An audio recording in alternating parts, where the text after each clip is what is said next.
In 1963,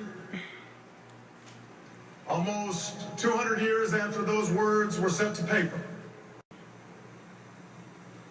a full century after a great war was fought and emancipation proclaimed, that promise, those truths, remained unmet. And so they came by the thousands from every corner of our country. Men and women, young and old, blacks who long for freedom and whites who can no longer accept freedom for themselves while witnessing the subjugation of others. Across the land, congregations sent them off with food and with prayer. In the middle of the night, entire blocks of Harlem came out to wish them well. With a few dollars they scrimped from their labor, some bought tickets and boarded buses, even if they couldn't always sit where they wanted to sit. Those with less money hitchhiked. That's right. Or walked. That's right. There were seamstresses. That's right. And steel workers, students and teachers, maids and Pullman porters. They shared simple meals and bunked together on floors. That's right. And then, on a hot summer day, they assembled here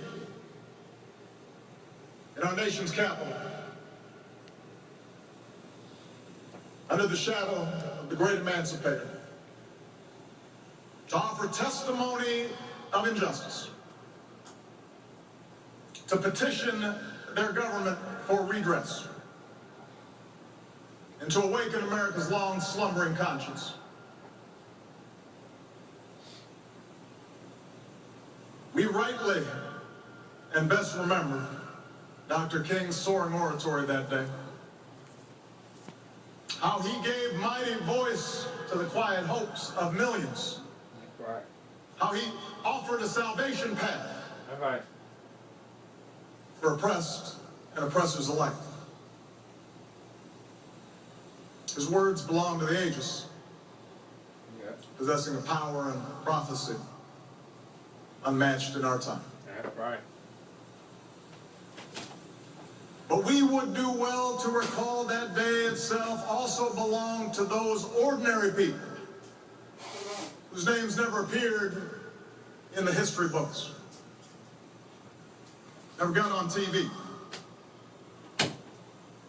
Many had gone to segregated schools and sat at segregated lunch counters.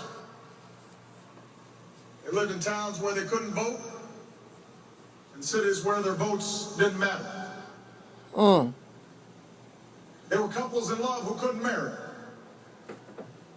Soldiers who fought for freedom abroad that they found denied to them at home. They had seen loved ones beaten and children fire hosed. And they had every reason to lash out in anger or resign themselves to a bitter fate.